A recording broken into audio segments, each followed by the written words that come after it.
მათზე როცა იწყება პრობლემები, იცოდეთ რომ 90%-ში მაინც მას არ უკავშირდება. დერმატოლოგიაში 1800 დიაგნოზია და როგორც წესი ვიმეორებ უმეტესობა კანს არ უკავშირდება. უბრალოდ კანი არის ჩვენი ყველაზე დიდი გამომყოფი ორგანო და მასზე არაფერი არ გამოვა თუ შიგნით არ აგვაქვს.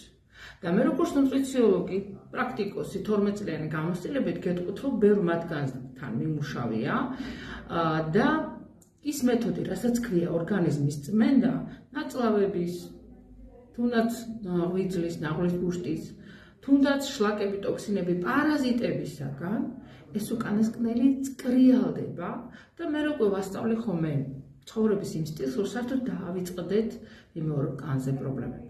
ასე რომ ჩემო ძვირფასებო, ვისთანაც ეს პრობლემა აქტუალურად დგას, გამოსავალი არის მხოლოდ ერთი, ორგანიზმის წმენდა და დაგავიწყდება კანზე პრობლემები.